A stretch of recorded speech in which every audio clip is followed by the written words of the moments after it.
नमस्कार दोस्तों, डेट है आज की 23 मई 2020 और स्वागत है आपका फिल्म बूस्टर न्यूज़ डिस्कशन में। सबसे पहले इम्पोर्टेंट आर्टिकल मिशन सूर्यनगरी के बारे में है। यूनियन गवर्नमेंट के द्वारा ये स्कीम लॉन्च की गई है, मिशन सूर्यनगरी। मकसद इस स्कीम का ये है, उड़ीसा में जो कोणार्क टेम्पल है, सूर्य का कोणार्क मंदिर कहाँ पर है? ये उड़ीसा के एक कस्बे कोणार्क में है। इनको सोलराइजेशन करना, मतलब आसान शब्दों में बात करें, ना सिर्फ कोणार्क का सूर्य मंदिर बल्कि पूरा कोणार्क टाउन, यहाँ पर जितनी भी एनर्जी की रिक्वायरमेंट होगी, जितनी भी बिजली की आवश्यकता होगी, वो सब पूरी होगी सोलर एनर्जी की सहायता से। ये मकसद है इस मिशन सूर्यनगरी का। एक प्रकार से देखो, सरकार की कोशिश है मैसेज दिया जाए सोलर एनर्जी की इम्पोर्टेंस के बारे में। वैसे देखो, सूर्य का ये जो कोणार्क मंदिर है, फेमस हुआ करता था कि यहाँ पर सोलर एनर्जी का, सनशाइन का अच्छे से इस्तेमाल होता है लाइटनिंग के लिए। तो आज किस प्रकार से मॉडर्न सोलर एनर्जी का इस्तेमाल होता है और पहले इस मंदिर में कैसे इस्तेमाल होता था, दोनों के बीच सामंजस्य स्थापित करना, लिंक इस्टाब्लिश करना। इस मिशन के अंतर्गत 10 मेगावाट का एक ग्रिड इस्टाब्लिश किया जाएगा और ये ग्रिड कनेक्टेड होगा काफ़ी सारे सोलर प्रोजेक्ट से, दूसरी सोलर ऑफ ग्रिड एप्लीकेशंस से, जैसे solar trees, solar drinking water kiosk, off grid solar power plants, इन सब से ये ग्रिड कनेक्टेड होगा। फंडिंग की बात अगर हम करें, 100% सेंट्रल फाइनेंशियल असिस्टेंस मिलेगी इस मिशन को इम्प्लीमेंट करने के लिए। Ministry of new and renewable energy 25 crore की सपोर्ट देगी इस मिशन के लिए। और इम्प्लीमेंटिंग एजेंसी कौन सी होगी? Orissa renewable energy development agency, ये इम्प्लीमेंटेशन वाली एजेंसी होगी। ध्यान दीजिएगा, रिन्यूएबल एनर्जी ये जो है, या फिर मिनिस्ट्री ऑफ कल्चर, ये इम्प्लीमेंटिंग एजेंसी नहीं है, सिर्फ फंडिंग देगी ministry of new and renewable energy. Actual में जो इम्प्लीमेंटिंग एजेंसी होगी Orissa renewable energy development agency. चलते हैं आगे। नेक्स्ट आर्टिकल सोनिक बूम के बारे में है। क्या कंटेस्ट है? हाल ही में बेंगलुरु में एक बहुत ही जोर का साउंड सुनाई दिया, क्योंकि इंडियन एयरफोर्स की एक टेस्ट फ्लाइट में सुपरसोनिक प्रोफाइल इन्वॉल्व थी। तो क्या मतलब होता है सोनिक बूम का? देखो, जब कोई वस्तु, कोई ऑब्जेक्ट हवा में साउंड की स्पीड से तेज ट्रेवल करती है तो एकदम से एनर्जी रिलीज होती है। और एनर्जी कैसे रिलीज होती है? साउंड वेव्स की फॉर्म में, मतलब साउंड जनरेट होता है। जैसे आसमान में आपने कई बार देखा होगा, जब कोई एयरक्राफ्ट जा रहा होता है तो जोर जोर से आवाज़ आ रही होती है साउंड की, तो ये सोनिक बूम होता है। जब देखो, जमीन से थोड़ा सा ऊपर अगर इस प्रकार से कोई एयरक्राफ्ट या दूसरी वस्तु साउंड की स्पीड से तेज ट्रेवल करेगी तो साउंड एनर्जी बहुत तेजी से रिलीज होगी, बहुत ज़्यादा शोर सुनाई देगा। इवन शीशे भी टूट जाते हैं, ग्लास क्रैक हो जाते हैं। कई बार अगर कमज़ोर बिल्डिंग्स हैं तो वो हिलने लगती हैं। तो बहुत सारे देशों में तो मना है कि आप ज़मीन से कम डिस्टेंस पर एयरक्राफ्ट तेज स्पीड में नहीं उड़ा सकते, मतलब इतनी स्पीड में आप नहीं उड़ा सकते कि वो स्पीड साउंड की स्पीड से ज़्यादा हो। सबसे पहली बार देखो 1947 में एक अमेरिकन मिलिट्री पायलट चक ईगर, ये पहले पर्सन बने थे जिन्होंने साउंड बैरियर को ब्रीच किया। मतलब इन्होंने प्लेन उड़ाया साउंड की स्पीड से ज़्यादा की स्पीड पर। इनके पास एयरक्राफ्ट था बेल X-1 एयरक्राफ्ट। इन्होंने 1127 किलोमीटर पर आवर की स्पीड अचीव की थी उस समय। चलते हैं आगे। नेक्स्ट आर्टिकल WHO के एग्जीक्यूटिव बोर्ड के बारे में है। क्या कंटेस्ट है? हमारे health minister, union health minister की हम बात कर रहे हैं, डॉक्टर हर्षवर्धन। ये WHO के एग्जीक्यूटिव बोर्ड के चेयरमैन बन गए हैं 147वें सेशन में। हम WHO के एग्जीक्यूटिव बोर्ड के बारे में बात करें, देखो थोड़ी सी बेसिक इन्फॉर्मेशन डिस्कस कर लेते हैं। WHO को गवर्न करने के लिए दो बॉडीज़ हैं, एक वर्ल्ड हेल्थ असेंबली और दूसरा executive board. World health assembly में पॉलिसीज डिसाइड की जाती हैं, जबकि उनको इम्प्लीमेंट किया जाता है एग्जीक्यूटिव बोर्ड के द्वारा। वर्ल्ड हेल्थ असेंबली में सभी मेंबर कंट्रीज़ के रिप्रेजेंटेटिव होते हैं, जबकि एग्जीक्यूटिव बोर्ड में 34 मेंबर्स होते हैं, और ये जो मेंबर्स हैं वो हेल्थ से जुड़े होते हैं। जैसे जो हमारे अभी यूनियन हेल्थ मिनिस्टर हैं हर्षवर्धन, ये डॉक्टर हैं, इन्होंने अच्छा रोल प्ले किया था पोलियो के इरेडिकेशन में। तो मेन काम आप समझ गए, WHO के एग्जीक्यूटिव बोर्ड का मेन काम यही है, वर्ल्ड हेल्थ असेंबली के द्वारा जो पॉलिसीज डिसाइड की जाती हैं उन्हें इंप्लीमेंट करना। और हर एक मेंबर को इस एग्जीक्यूटिव बोर्ड में 3 साल के लिए चुना जाता है। चेयरमैन जो है वो रोटेट होता रहता है हर एक साल बाद। और 6 जो रीजनल ग्रुप्स हैं, African region, region of Americas, South East Asia region, European region, East Mediterranean region और सबसे लास्ट में वेस्टर्न पैसिफिक रीजन, हर एक साल के लिए इन 6 में से एक ग्रुप का चेयरमैन होता है और ये रोटेशन चलता रहता है। इस एग्जीक्यूटिव बोर्ड की मीटिंग एक साल में 2 बार ऑर्गेनाइज होती है, एक तो जनवरी में और उसके बाद मई में। चलते हैं आगे। Next article international Day for Biological Diversity से संबंधित है। देखो, हर साल 22 मई का जो दिन है ये international Day for Biological diversity के रूप में ऑब्जर्व किया जाता है। मकसद ये होता है बायोडाइवर्सिटी इश्यूज़ के बारे में अवेयरनेस को और ज़्यादा इंक्रीज़ करना, अंडरस्टैंडिंग को और ज़्यादा इंक्रीज़ करना, लोग जाने बायोडाइवर्सिटी की इंपॉर्टेंस के बारे में। 2020 की थीम है our solutions are in nature. Timeline की अगर हम बात करें, पहला International Day for Biological Diversity create किया गया था UN के द्वारा 1993 में। मौका क्या था, किस ओकेजन पर ये दिन पहला क्रिएट किया गया था UN के द्वारा? मौका देखो ये था कन्वेंशन ऑफ बायोलॉजिकल डाइवर्सिटी। ये बहुत ही इंपॉर्टेंट कन्वेंशन है। इस कन्वेंशन के टेक्स्ट को अडॉप्ट किया गया था UN जनरल असेंबली के मेंबर्स के द्वारा।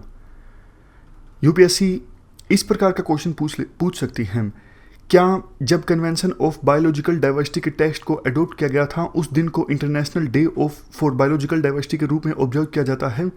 बिल्कुल ठीक। इस डाइवर्सिटी के बारे में हम थोड़ा सा जानें। इसको साइन किया गया था 1992 में रियो अर्थ समिट के मौके पर। सस्टेनेबल डेवलपमेंट को प्रमोट करने के लिए ये कन्वेंशन है। टोटल 196 पार्टीज़ हैं इस कन्वेंशन में। ये लीगली बाइंडिंग ट्रीटी हैं। 3 ऑब्जेक्टिव्स हैं इस कन्वेंशन के। सबसे पहले बायोलॉजिकल डाइवर्सिटी को कंजर्व करना, दूसरे नंबर पे बायोलॉजिकल डाइवर्सिटी के कंपोनेंट्स का सस्टेनेबल यूज़, और तीसरे नंबर पे fair and equitable sharing of benefits arising out of utilisation of genetic resources. जैसे देखो, जंगल में कोई जड़ी बूटी मिलती है और उसका कंपनी इस्तेमाल करने लगती है, तो उसका बेनिफिट जहाँ से कोई जड़ी बूटी मिली है, जेनेटिक रिसोर्स जहाँ का है फॉरेस्ट का, वहाँ पे जो आसपास के ट्राइबल लोग हैं उनको भी इसका बेनिफिट मिलना चाहिए। मतलब बायोडाइवर्सिटी का अगर इस्तेमाल किया जाता है तो उसका बेनिफिट ऐसा नहीं कि सिर्फ कंपनीज को मिले बड़ी बड़ी, उसका बेनिफिट लोकल जनता को भी मिलना चाहिए। इक्विटेबल शेयरिंग होनी चाहिए जेनेटिक रिसोर्सेज के यूटिलाइजेशन की। 2 प्रोटोकॉल्स इस कन्वेंशन से जुड़े हैं, एक तो कार्टाजीना प्रोटोकॉल ऑन बायोसेफ्टी और दूसरा नगोया प्रोटोकॉल।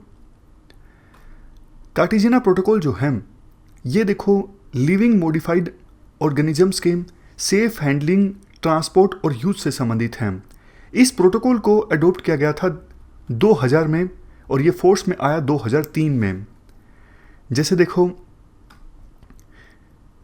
प्लांट के जीन्स को हम चेंज करते हैं तो उन्हें हम बोलते हैं जेनेटिकली मॉडिफाइड प्लांट्स, या फिर GM क्रॉप्स के बारे में आपने सुना होगा।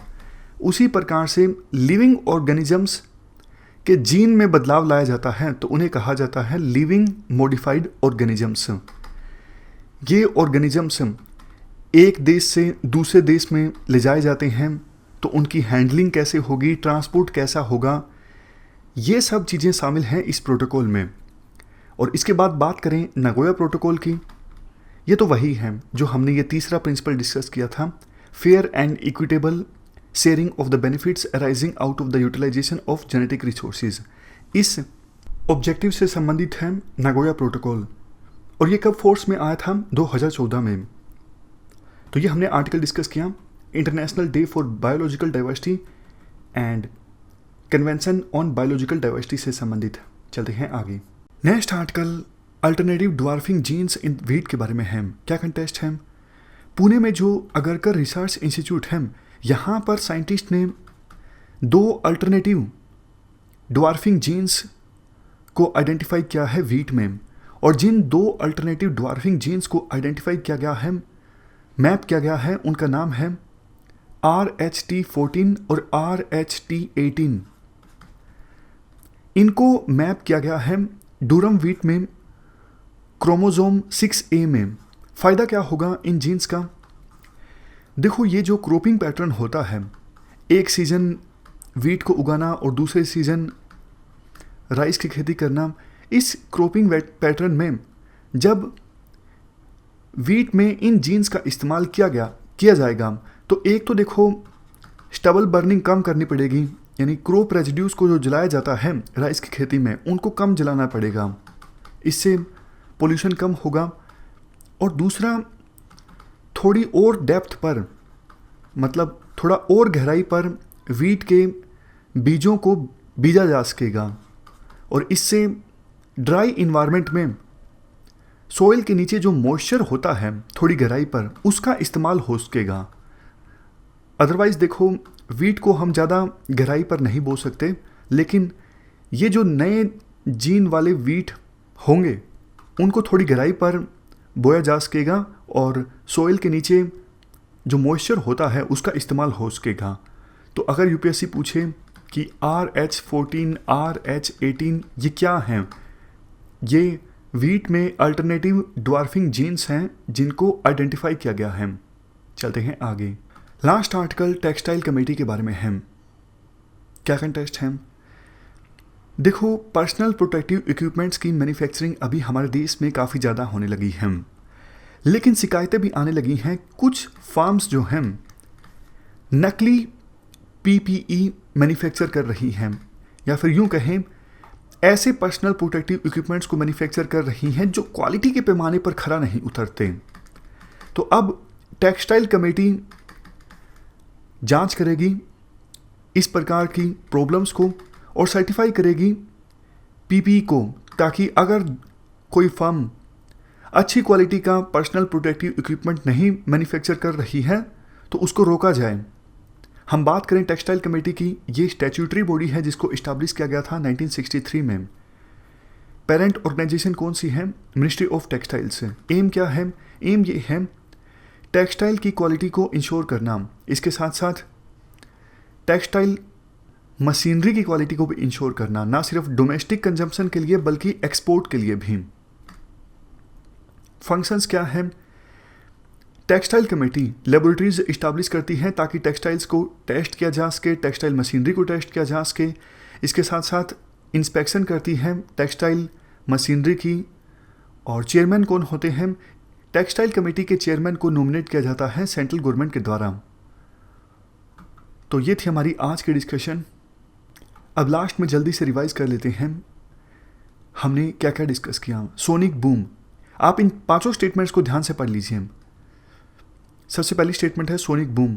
जब कोई ऑब्जेक्ट हवा में ट्रैवल करता है साउंड की स्पीड से ज़्यादा की स्पीड पर, तो शॉक वेव्स क्रिएट होती हैं, एनर्जी रिलीज होती है साउंड की फॉर्म में, इसे कहा जाता है सोनिक बूम। ये बिल्कुल सही स्टेटमेंट है। दूसरी स्टेटमेंट, WHO एग्जीक्यूटिव बोर्ड में 40 मेंबर्स होते हैं। 40 मेंबर्स नहीं होते, कितने होते? 34 मेंबर्स होते हैं ना। और एक मेंबर को इलेक्ट किया जाता है 3 साल के लिए, ना कि 5 साल के लिए। तो ये स्टेटमेंट गलत है। नेक्स्ट स्टेटमेंट कार्टेजिना प्रोटोकॉल के बारे में। कार्टेजिना प्रोटोकॉल रिलेटेड है sharing the benefits arising from the utilisation of genetic resources in a fair and equitable way. ये गलत स्टेटमेंट है, क्योंकि ये तो देखो नागोया प्रोटोकॉल है। कार्टेजिना प्रोटोकॉल कौन सा था? लिविंग मॉडिफाइड ऑर्गेनिजम्स के एक्सपोर्ट, हैंडलिंग, यूज से संबंधित, तो ये गलत स्टेटमेंट है। नेक्स्ट RH14, RH18 ये क्या हैं? Alternative dwarfing genes in the wheat, सही स्टेटमेंट। नेक्स्ट टेक्सटाइल कमेटी, ये नॉन स्टैट्यूटरी बॉडी है जिसको इस्टेब्लिश किया गया था 1963 में अंडर मिनिस्ट्री ऑफ टेक्सटाइल्स, गलत स्टेटमेंट। ये स्टैट्यूटरी बॉडी है ना कि नॉन स्टैट्यूटरी बॉडी। तो हमारी आज की इस डिस्कशन में इतना ही है। Thank you very much for discussion.